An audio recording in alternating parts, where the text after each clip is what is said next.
In the deepest corner of the prison's solitary confinement unit, there lived an unusual inmate. Each day, he climbed the walls not to escape, but to train his body. While others paused to rest, he focused on lifting weights. While others relaxed, he continued practicing boxing. Along with doing pull-ups and push-ups, he carried the heaviest logs during labor and even ran to build stamina in the rain. The driving force behind his obsession with strength came from a deeply rooted hatred. Before being locked up, he had lived as an ordinary engineer with a loving and beautiful wife. One evening, a criminal broke into their home. Kyle LeBlanc heard his wife screaming for help over the phone and rushed back in panic when he arrived. He saw her lying motionless in a pool of blood.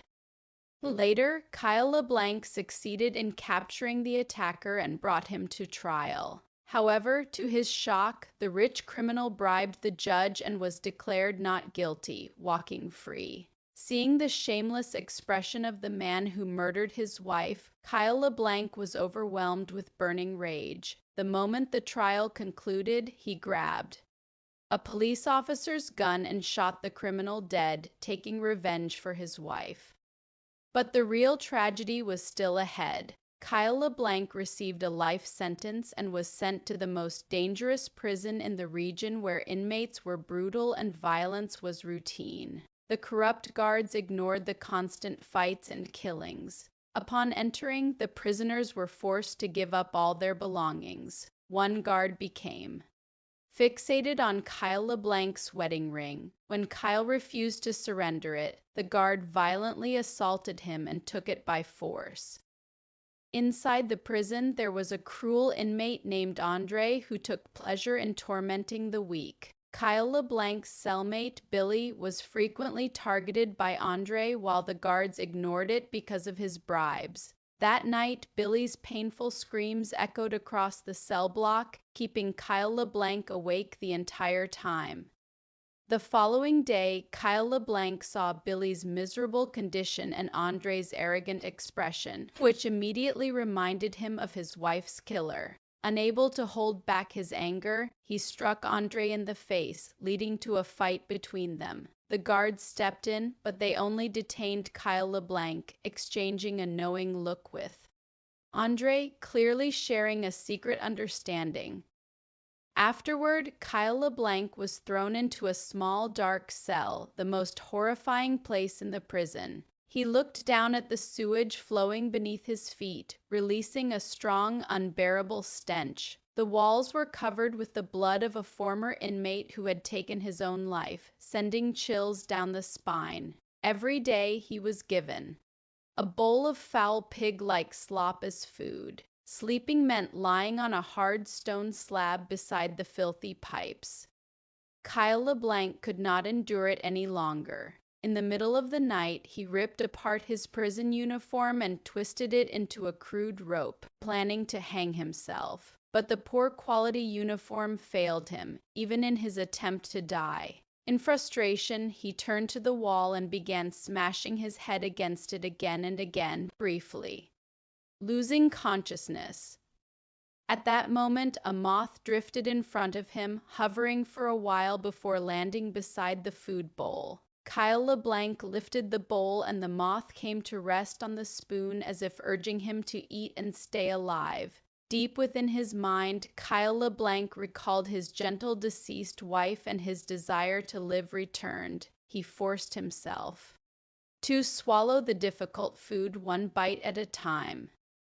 When Kyle LeBlanc came out of the dark cell, a guard moved him to another cell. It had 4 beds, yet only one inmate was inside. The guard coldly told him that a serial killer lived there and had already killed his previous 3 cellmates. With a sinister tone, the guard added that if Kyle LeBlanc wanted to survive, he should pay him quickly to arrange a transfer.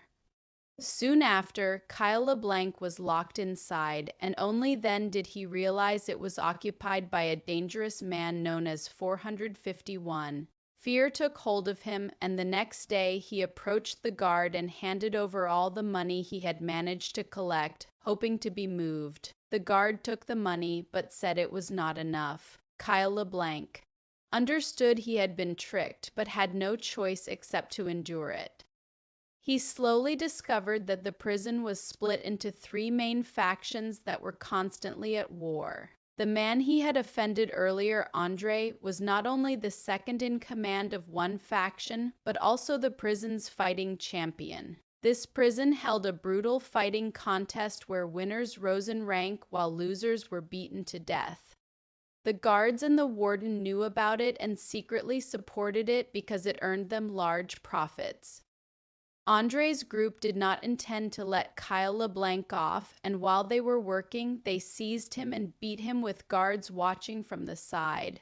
Later, they locked him in a cell. On a rainy day, water poured straight into the building, making the already harsh conditions even worse.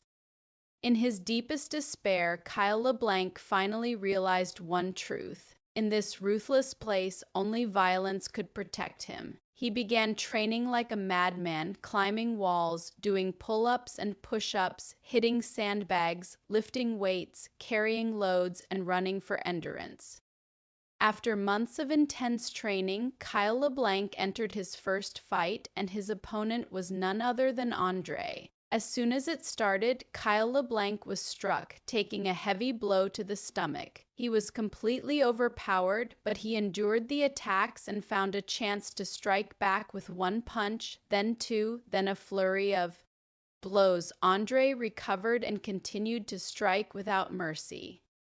In the end, Andre smashed his leg against a pillar. At that instant, Kyle LeBlanc kicked him in the groin, then lunged forward and bit into his neck. The guards rushed in, but Andre's windpipe had already been torn through and he died instantly. From that point on, Kyle LeBlanc became the new fighting champion of the prison. His fighting method was relentless. He would take hits and respond with multiple punches until his opponent fell. Since the rules stated the loser would die, he killed opponent after opponent, rising in status. His cellmate Billy, however, was different. He only wanted to escape. After multiple failed attempts, he was finally caught and tortured to death. Before dying, Billy told Kyle LeBlanc, "Don't become what they want you to be." Those words changed him. In his next fight, Kyle LeBlanc refused to fight back, even while being brutally beaten. This angered the warden, who ordered him to be hung on an iron frame until he agreed to fight or died. Day after day, under sun and rain, Kyle LeBlanc weakened but never gave in. His resistance inspired other inmates, and slowly they realized they were all being used. Fights stopped and the warden's system collapsed. The warden then released a giant inmate to kill him, but when Kyle LeBlanc pounded on the iron door, the giant recognized him. It turned out they had communicated through walls during solitary confinement. The giant protected him, charging at guards and breaking through gates before collapsing. A riot broke out across the prison, leading to chaos and destruction. Eventually, armed forces suppressed it. During this time, Kyle LeBlanc met his cellmate 451, who revealed he was actually a judge who had killed criminals. He gave Kyle evidence exposing the warden's corruption and devised an escape plan. Kyle LeBlanc fought one final match, defeating his opponent. As expected, he was taken to the execution ground. There, 451 helped him escape. Kyle LeBlanc took the evidence and drove out of the prison, finally gaining freedom. Meanwhile, 451 stayed behind and punished the warden by tearing out his tongue. The man who profited from violence was destroyed by it. With that, the story comes to an end.